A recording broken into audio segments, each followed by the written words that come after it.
All right, y'all. So now let's get into some drag race news. And let's talk about Violet Chachki, who is speaking out about the toxic fandom regarding season sevens, which seems to be a lot of people are getting back into the whole season seven brigade, where you know that Trixie and Katya are rewatching season seven and doing whole little breakdowns about it. And now Violet Chachki, who won season seven, is talking about it. So drag race fans, known for their commitment to generosity and unrelenting kindness, have spent years politely telling queens how they really feel about the Emmy Award winning reality TV competition. So Valachowski recently did an interview with Entertainment Weekly where she is promoting her and Got Mix's new Knockout tour and addressed the legacy of season seven in the eyes of the fans, saying, quote, "I think season seven was a pivotal point in drag culture and drag race. It was the beginning of the end of an era." This is what highlighting that seasons 1 through 6 are the fundamentals of what drag race is and what the TV show was. And season seven is the turning point of where we were at culturally and TV wise. It was a big period where Drag Race was becoming event television on social media for fans and not a random queer hidden gem people were watching up on or catching up on or finding on Netflix, like me as a little gay teenager. It was a period of change, and people don't like change, estimates Violet. The challenges were pissing people off. It was a weird season. The cast was so good, people now realize it was something great at the time, and we just didn't know it.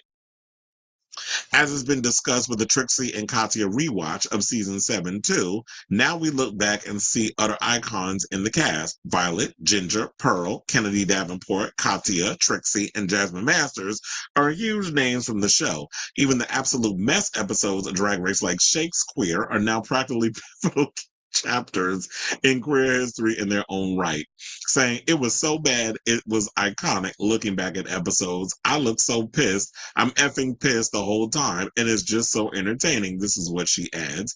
There's something that's so bad that it's good. People are out there that haven't gotten their flowers, like Max, Fame, Kennedy. I'm happy for everyone. I'm happy for Ginger, Trixie, and everyone's success. Well, child, you want to know something? Now y'all gonna make me want to go back and rewatch this damn season. I'm gonna get to a point where what I want to do is finish up. Like I just finished season 15, so now I gotta rewatch because I've been kind of procrastinating with finishing up Drag Race season 16 and 17. I want to watch those again, and then I think I'm gonna just start going. I'm not gonna go and watch from the beginning. I think I'm gonna just start picking out certain seasons and kind of give them a rewatch. So I think after season 16 and 17, I'm gonna go back and watch season 7 just to refresh my memory. But from what I do remember, because I did watch it, excuse me, I think last year. Um, Season 7 was a mess. I mean, don't get me wrong, there were so many great people. It was just the challenges were not that good. And I think that's the problem. And I know a lot of people feel like Violet shouldn't have won that season. That it should have went to like a Ginger Minge or something or another. And Ginger, y'all already know, won season 10. We have a story coming up about that right after this one. But for the most part, it was just like it was a lot going on. But I will say this: like out of everything, there were some iconic moments. Do I have something on my face? Remember that? Like that iconic line and her and Rue going at it, even though uh Miss Mama's made it all the way to the end, Pearl. And then we had Kennedy Davenport, who I believe, if I'm not mistaken, is on All Stars 11. That's the rumor. Then we have Katya and Trixie, who still do a show together and been out here very successful. Trixie is one of the most successful queens out here. Her and even though she wasn't on her season, Plastic Tiara. Jasmine Mass, I'm Jasmine Mass, and I have something to say. You know, she's still out here doing her thing. Um, Violet, as you know, since we talking about her, she's doing her thing right now with No Gorge. And she's got a thing going with her and Got Mick. However you want to feel about that, that's a whole nother conversation for a whole nother day.